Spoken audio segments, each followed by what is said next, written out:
নমস্কার দর্শক বন্ধুরা, আমি প্রতিমা। কুকিং উইথ প্রতিমা চ্যানেলে তোমাদের সবাইকে আবারও একবার আন্তরিকভাবে সুস্বাগতম। আশা করি বন্ধুরা তোমরা সবাই খুব ভালো আছো, সুস্থ আছো। আমিও তোমাদের মতো ভালো বন্ধু পেয়ে খুব ভালো আছি। আজকের রেসিপিটা শুরু করার আগে যে সমস্ত বন্ধুরা আজকে প্রথম আমার রেসিপি দেখছো, তোমরা আমার আরও রেসিপি দেখতে চাইলে অবশ্যই আমার বন্ধু হয়ে আমার চ্যানেলটাকে সাপোর্ট করে দিও। আমার দেখা রেসিপিগুলো তোমাদের ভালো লাগলে লাইক দিতে ভুলো না। চলো তাহলে বন্ধুরা, এবার আমরা রেসিপিটা শুরু করি। দেখো, আজকে আমি ধনেপাতার দুর্দান্ত স্বাদের আচার তৈরি করব। আর এই আচার বানানোর জন্যে একটু বেশি পরিমাণ ধনেপাতা লাগে। আর এখন ধনেপাতা তো ভীষণ সস্তা, তাই এইভাবে আচার বানিয়ে রেখে দিলে এই রেসিপিটা কিন্তু অনেক বছর ভালো থাকবে। তার জন্যে সবের প্রথম কিন্তু ধনেপাতাটাকে আমি বেছে কেটে নেব।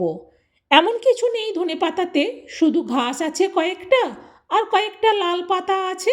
সেইগুলো বাদ দিয়ে ঝটপট করে ধনেপাতাটা আমি কেটে নিচ্ছি। আমি এখানে ধনেপাতাটা কাঁচি দিয়ে ছোট ছোট করে কাটছি। তোমরা চাইলে বঁটিতে কাটতে পারো। দেখো, সব ধনেপাতাটা কেটে নিয়েছি, পুরো ঝুড়ি একেবারে ভর্তি হয়ে গেছে। এবার এই ধনেপাতাটাকে ভালো করে বড় একটা জলের বালতির মধ্যে দিয়ে শাকটাকে অনেকবার জল পাল্টে ধুয়ে নেব। আমি কিন্তু ধুয়ে নিয়েই ফিরে আসছি। দেখো, ধুয়ে নিয়েছি কতটা ধনেপাতা। এবার এই ধনেপাতাটাকে বড় মিক্সার জারটার মধ্যে দিয়ে দিচ্ছি। প্রথমে যতটা ধরবে ততটা দিলাম। এবার ঢাকনাটা বন্ধ করে এটাকে পেস্ট করে নেব। দেখো, পেস্ট করে নিয়ে চলে এসেছি। কতটা হয়েছে, এইভাবে বাকি ধনেপাতাটাকেও আমি পেস্ট করে নেব।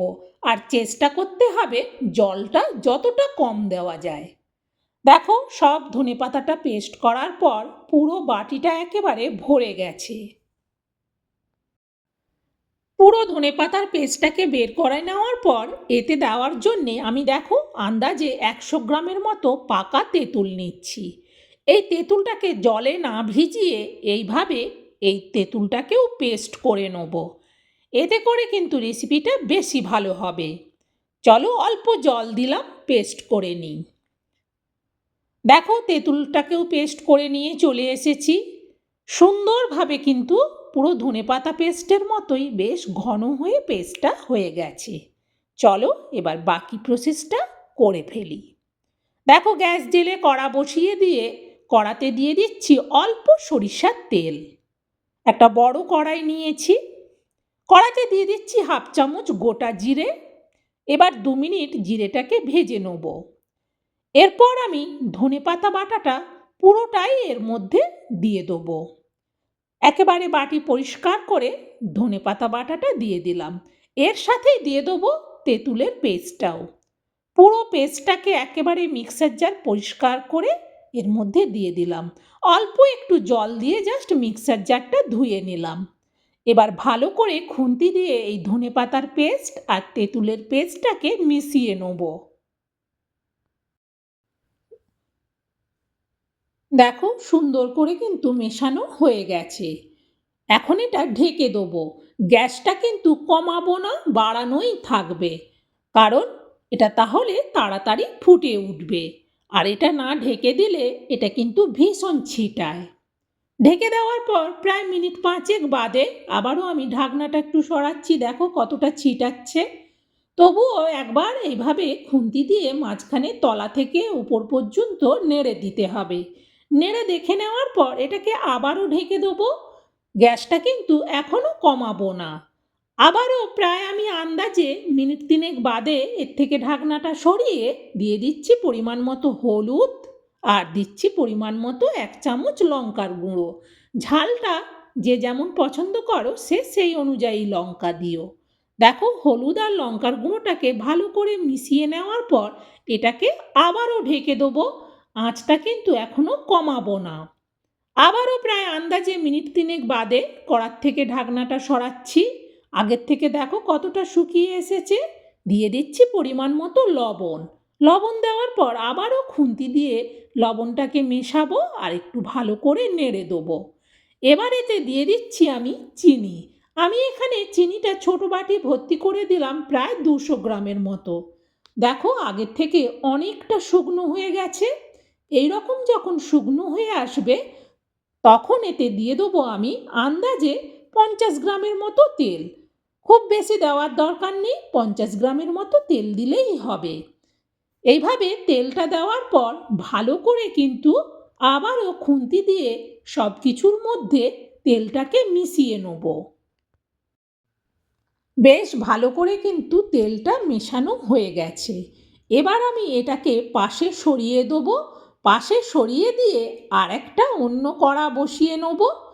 সেই কড়াতে আমি দিয়ে দিচ্ছি 1 চামচ গোটা ধনে, আর 1 চামচ গোটা জিরে, আর 1 চামচ গোটা মৌরি, আর 1/2 চামচ জোয়ান, আর দেবো এতে কয়েকটা গোলমরিচ। এই গোলমরিচটাতেও একটু ঝাল হয়, সেই জন্যে একটু কম বেশি করে দিও। বেশি না, 2 মিনিটের মতো ভেজে নিলাম। দেখো সুন্দর কালার হয়ে গেছে। এরকম যখন সুন্দর কালার হয়ে যাবে তখন গ্যাসটা অফ করে এটাকে নাবিয়ে নেব।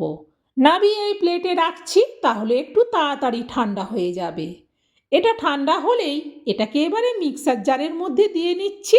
এটাকে গুঁড়ো করে নেব। দেখো গুঁড়ো করে নিয়ে চলে এসেছি। কি সুন্দর সেন্ট হচ্ছে এর থেকে। এবার এই গুঁড়ো মশলাটা দিয়ে দেবো ধনেপাতার রেসিপিটার মধ্যে। পুরো মশলাটা দিলাম। এবার ভালো করে এই ধনেপাতার রেসিপিটার সাথে মিশিয়ে নেব। এইভাবে মশলাটা দিলে এর সেন্টটা অনেক বেশি বেড়ে যাবে। এমনি ধনেপাতার একটা বেশ সুন্দর সেন্ট হয়, তার সাথে এইভাবে কাঁচা সরিষার তেল আর মশলাটা মিশিয়ে দেওয়ার পর আর কিচ্ছু করার দরকার নেই। এবার এটা আমি নাবিয়ে নেব। নাবিয়ে এখন একটু রেখে দেবো, বয়ামে ভরবো না, কারণ এটা একটু ঠান্ডা করতে হবে। নাবিয়ে তাই এই স্টিলের প্লেটটার মধ্যে রাখছি। পুরোটা ঢালতে গেলে পড়ে যেতে পারে, সেই জন্য আমি খুন্তি দিয়ে তুলে নিচ্ছি। দেখো কতটা সুন্দর কালার হয়েছে।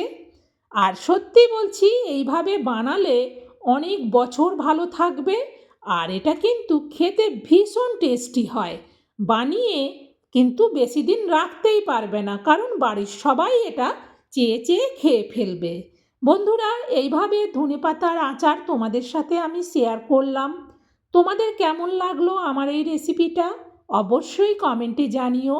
আর ভালো লাগলে একটা লাইক দিয়ে আরও রেসিপি শেয়ার করার উৎসাহ বাড়িয়ে দিও। আর তোমরাও এটা শেয়ার করে দিও। যারা ধনেপাতার আচার খাও তারা তো জানোই, আর যারা কখনো খায়নি তারা এইভাবে বানিয়ে নিলে বুঝতে পারবে যে রেসিপিটা কতটা টেস্টি হয়।